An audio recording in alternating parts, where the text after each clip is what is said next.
Oferecimento Licota Moda Íntima.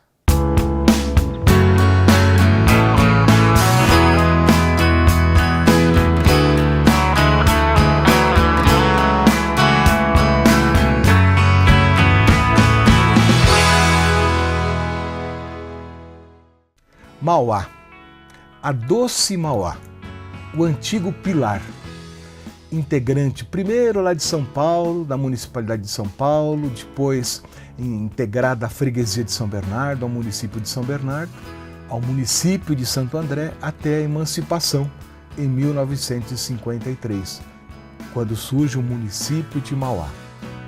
Muita gente boa, muitos amigos estudam essa história. E uma professora de Mauá, com raízes em Mauá, é a nossa convidada de hoje, professora Cecília Camargo, que está preparando uma dissertação sobre o Conselho de Defesa do Patrimônio Histórico de Mauá. Ela que vai nos contar tudo isso. Cecília, obrigado de você comparecer e trazer tantas notícias boas para a gente. É um prazer sempre conversar com você, sempre um prêmio estar em contato com você, que anima muito a nossa pesquisa. A gente acaba tendo uma força maior quando conversa, sempre tem essa Cecília, eu falei uma dissertação, mas na verdade o que você está fazendo? Na realidade, eu faço um curso de museografia, uma pós-graduação em museografia, e tem o artigo científico que é feito para o término do curso. Tínhamos que escolher um tema, e eu achei muito justo escolher o tema que abordasse a atividade do Conselho de Defesa do Patrimônio Histórico, Arquitetônico e Artístico de Mauá, porque é um conselho já de muitos anos, muito batalhador, que conseguiu muitas conquistas. Óbvio, nem tudo é sucesso, muitas batalhas que foram travadas aí nesse meio algumas foram perdidas, mas existe um saldo muito positivo e eu acho que isso tem que ser mostrado. Tem uma forma de a gente colocar a situação que vale a pena você manter certas lutas, manter certa mobilização para você conseguir preservar a nossa memória. E você está descobrindo algumas coisas importantes, né? Quer dizer, o Conselho, que é bem recente, ele tem uma história que vem lá da década de 50. Exato. Na minha pesquisa, eu descobri que em 1958... Olha só. O então presidente da Câmara, Jorge Pasqualic, promulga uma lei criando o Conselho de Cultura. E nesse Conselho de Cultura já é colocado que uma das obrigações desse conselho é a preservação, o levantamento e a preservação dos bens históricos. Tenho tido uma certa dificuldade com relação a logo após essa promulgação da lei, de conseguir se houve já a instituição de uma comissão mesmo, se ela foi constituída.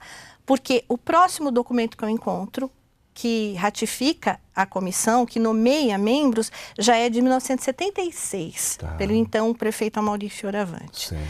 Depois, esse conselho é substituído, então, em 85, é criado o Grupo de Defesa da Flora, Fauna e Patrimônio Histórico, e que, quando nomeado em 87, você faz parte, é um dos membros integrantes desse conselho. E toda aquela gente boa do livro de Mauá, né? Isso. Seu Renato, Dona Carolina, né? É um grupo que esteve bastante envolvido na questão da criação, né? da pesquisa para o livro de Pilar a Mauá. E ele acaba tendo eu falo que é um embrião do que é o Conselho hoje. Eu falo que esse grupo acaba sendo um embrião do Conselho. Aí, então, em 97, começam as reuniões para o 5º Congresso de História, que era as reuniões preparatórias, e surge a necessidade de se criar o Conselho em Mauá. Então, dessas reuniões, então, vem essa necessidade, é colocado isso, e em 98, por decreto, é criado o Conselho, que em 98 foi o ano do Congresso. Mas a lei que garante a existência do Congresso, do Conselho, do Conselho, é só promulgada em 2001. E, em 2003, é feito o primeiro tombamento da Praça 22 de Novembro, que foi destruída, a praça original foi destruída para virar um estacionamento e só depois é que ela foi reconstruída como praça. A Praça 22 de Novembro lembra uma data importante de Mauá, né? Sim, fundamental, que é a data do plebiscito da emancipação. Então, em 22 de novembro de 53, foi realizado o plebiscito, que ganhou o sim pela emancipação. E é simbólico também, porque a casa onde ocorriam as discussões, as reuniões preparatórias para o pedido de emancipação, ela ainda existe, que é ao lado do Correio Central, Sim. que fica na Praça 22. Então, tem toda uma significação aí forte. Tá certo. E eu lembro que alguém falava que a concha acústica e a fonte era um projeto de Burle Marx. É mesmo? Está comprovado? Sim, inclusive os projetos por muito tempo estavam na prefeitura, várias pessoas que trabalharam na prefeitura viram esses projetos. Atualmente não se sabe aonde eles andam, mas eles foram pessoas já disseram Burle que Marx, viram. Burle olha Marx. só. Houve uma época que ele ofereceu para várias cidades projetos como uma forma de auxiliar as cidades. Era uma praça fantástica, um projeto muito bonito mesmo, e que lamentavelmente foi destruído. E aí a preocupação do Conselho em fazer o tombamento da praça, é para que se evitasse que ela fosse tomada das pessoas, porque a praça é uma coisa muito pública, né? Sim. Você ter uma praça é você ter o povo ali. Então, se você tomba, você garante que não vão tirar das pessoas aqui. Agora, se nós perdemos a fonte, a concha acústica e a praça original, nós não perdemos o segundo bem tombado, que foi a chaminé? Foi o segundo? Sim, foi Ou pelo menos uma das... ele foi um dos primeiros. É a chaminé do antigo Curtume. Do antigo Curtume, que atualmente está praticamente, não se vê da rua, porque o shopping que foi construído, ele construiu em volta, mas preserva muito bem, e estamos estudando, inclusive, uma conversa para deixar mais fácil o acesso da população para visitar a Quantos bens nós temos tombados em Mauá, mais ou menos? Nós temos em torno de 12 bens já tombados e mais uns 13 em estudo de tombamento. Então, ao todo, dá uns 25 bens que estão em processo. O conselho está funcionando? O conselho funciona com reuniões mensais, são abertas ao público. É claro que pode participar, agora a votação, só os membros efetivos do conselho, né? O presidente é o William ainda? Professor William Punchart, a vice-presidente é a Simone Belo Jimenez, que também toma conta do Arquivo Público Municipal, que foi a grande responsável pela criação do arquivo. E tem a Silmara Jacó, que é a secretária, que ela também faz parte da questão, ela é arquiteta, então ela auxilia muito naquelas questões mais técnicas das preservações. E tem os membros da sociedade civil, tem dois membros do Poder Legislativo, que também são indicados, né, pelo Poder Legislativo.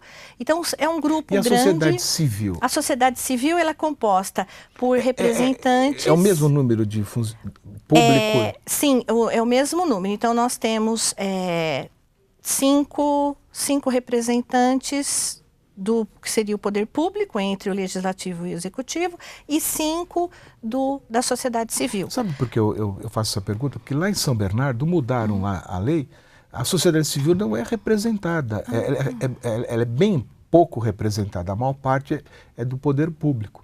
Por isso, pessoal de São Bernardo, vamos pensar direitinho isso, como é que é? Só a prefeitura que tem representantes no conselho? É desigual. Nós teríamos que... Acho que até a Constituição estabelece que tem que ser o mesmo número. O Sistema Nacional de Cultura, ele pede que todos os conselhos tenham paridade. Então, que tenha o mesmo número de representantes da sociedade civil e do Poder Executivo e Legislativo, do Poder Público. E isso é preservado lá. E são muito ativos, inclusive, os membros. Professora Cecília, eu lembro quando eu comecei no jornalismo que Mauá era a cidade da porcelana.